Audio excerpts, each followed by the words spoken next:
అల్లు అర్జున్ పుష్పకు సంబంధించిన news రోజుకొకటి viral అవుతోంది. ప్రతిరోజు ఏదో ఒక అప్డేట్ వస్తూనే ఉంది. సినిమా గురించి రిలీజ్ డేట్ విషయంలో ఎంత కన్ఫ్యూజన్ ఉన్నా టీం మాత్రం ఆగస్టు 15th సినిమా ఎట్టి పరిస్థితుల్లోనూ వచ్చి తీరుతుంది అని ఖరాఖండిగా చెప్తున్నారు. అదే టైంలో ఇంకొక న్యూస్ కూడా వైరల్ అవుతోంది. అదే పుష్ప 3 గురించి. పుష్ప 2 తర్వాత పుష్ప 3 కూడా వస్తోందట. ఈ విషయాన్ని స్వయంగా అల్లు అర్జునే ఇండైరెక్ట్ గా హింట్ ఇచ్చాడు.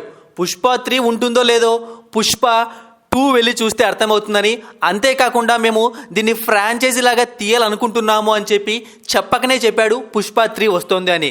అండ్ కొన్ని రోజుల క్రితం ఒక ఇంటర్వ్యూలో సుకుమార్ కూడా మాట్లాడుతూ మొదట మేము పుష్పాని ఒక వెబ్ సిరీస్ లాగా తీయాలనుకున్నామని, ఇప్పుడు దీన్ని సినిమాలాగా తీసామని చెప్పాడు. దీన్ని బట్టి చూసి మనం అన్ని కనెక్ట్ చేసుకున్నాము అంటే ఖచ్చితంగా పుష్ప 3 రాబోతోందని అందరికీ అర్థమవుతోంది. అయితే మనం చూసాము అంటే పుష్ప 1లో డిఫరెంట్ టైప్స్ ఆఫ్ విలన్స్ ఉంటారు. వాళ్ళందరినీ ఎదిరించి చివరికి ఫాహిద్ ఫజీల్ని మెయిన్ విలన్గా ఎంచుకున్నాడు అల్లు అర్జున్. ఇప్పుడు పుష్ప 2 మొత్తం ఫాహిద్ ఫజీల్ పైనే ఉంటుంది. అయితే ఇప్పుడు వస్తున్న ఇంకొక న్యూస్ ఏంటి అంటే బాలీవుడ్లో ప్రముఖ యాక్టర్ అయిన సంజయ్ దత్ పుష్ప 3లో కనిపించబోతున్నాడట. పుష్ప 2లో చివర్లో అతనే మెయిన్ విలన్ అవుతాడు. సో పుష్ప 3లో సంజయ్ దత్ మెయిన్ విలన్గా కొనసాగుతాడు. ఈ విధంగానే స్క్రిప్ట్ మొత్తాన్ని రెడీ చేసినట్టుగా తెలుస్తోంది. ఇక పుష్ప ప్రెజెంట్ షూటింగ్ అనేది హైదరాబాద్లో జరుగుతోంది.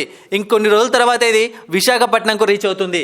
అక్కడ రష్మిక మందన సీన్స్ మరియు అలాగే రష్మిక మరియు అల్లు అర్జున్ కాంబోలో కొన్ని సీన్స్ చేయబోతున్నారట. పుష్ప 3నే ఫైనల్గా ఉంటుందా, లేకుంటే పుష్ప 3 తర్వాత కూడా మళ్ళీ దీనికి కొనసాగింపుగా ఏమైనా సిరీస్లు చేస్తారనేది తెలియాలంటే వెయిట్ చేయాలి. పుష్ప దగ్గర అల్లు అర్జున్ లాక్ అయిపోవడంతో తర్వాత ఏ సినిమాల్ని కూడా ఇంకా పట్టాలెక్కించలేదు. టోటల్గా తన ఫోకస్ మొత్తం పుష్ప పైనే పెట్టాడు అల్లు అర్జున్.